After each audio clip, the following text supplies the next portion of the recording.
Kidlat News Updates. Mga balita ngayon, Senate Impeachment Court inatasan si VP Sara na humarap sa paglilitis sa Hulyo 6. Paghahanda para sa impeachment trial, pinaigting pa ng House Prosecutors. Impeachment trial binuksan ng Senado sa publiko, 6,000 pulis ide-deploy. Ako po si Cesar Soriano para ihatid ang mga nangungunang balita sa buong kapuluan ngayon. Inatasan ng Senate Impeachment Court si Vice President Sara Duterte na humarap ng personal o sa pamamagitan ng kanyang abogado sa pagsisimula ng impeachment trial 2:00 ng hapon sa Hulyo 6. Itong nilalaman ng notice na inisyu noong July 2, Huwebes at pirmado ni Senate President Sherwin Gatchalian. Ipinaalam din ng impeachment court sa House of Representatives na nakahanda na ang Senado para simulan ng paglilitis sa Lunes.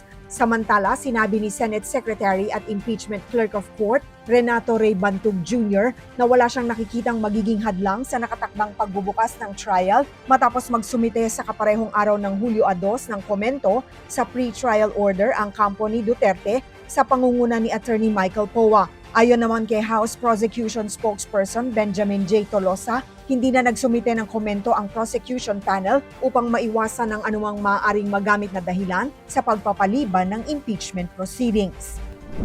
3 araw bago ang nakatakdang impeachment trial ni Vice President Sara Duterte sa Hulyo 6, Lunes, pinaigting pa ng House Prosecution Panel ang paghahanda para sa paglilitis. Ngayong July 3, naghain ng kanilang counter-affidavits sina Akbayan Representatives Chel Jokno at Percy Sendanya, kasama sina ML Party List Representative Leila De Lima at Batangas 2nd District Representative Jervil Luistro, kaugnay ng reklamong isinampa ni Attorney Manasseh Carpio, asawa ng Vice-Presidente na nag-ugat sa paglalantad ng bank records sa House impeachment hearings.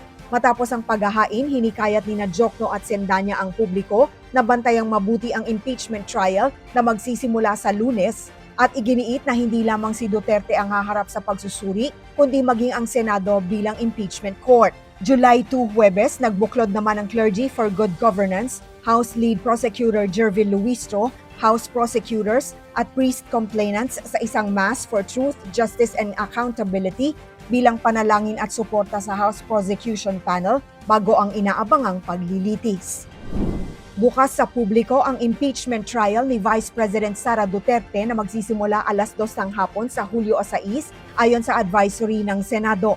Hanggang 61 katao lamang bawat araw ang papayagang makapasok sa Senate Session Hall sa pamamagitan ng first come, first serve registration sa Senate Visitor Management System o VMS at ang mga maaaprubahan ay bibigyan ng QR code bilang entry pass. Samantala, magde-deploy ang Philippine National Police o PNP ng humigit kumulang 6,000 pulis upang tiyakin ang seguridad sa Senado at mga kalapit na lugar. Ayon kay PNP Public Information Office, Chief Colonel Alan Reyco, nakahanda na ang komprehensibong security plan, nagpapatuloy ang intelligence monitoring at magkakaroon pa ng huling coordinating conference ang lahat ng unit bago ang pagbubukas ng impeachment trial. Para sa Kidlat News Channel, ako si Rosalyn Sinchonco, nag-uulat. Ako po si Cesar Soriano, kasama nyo sa bawat pagputo ng balita.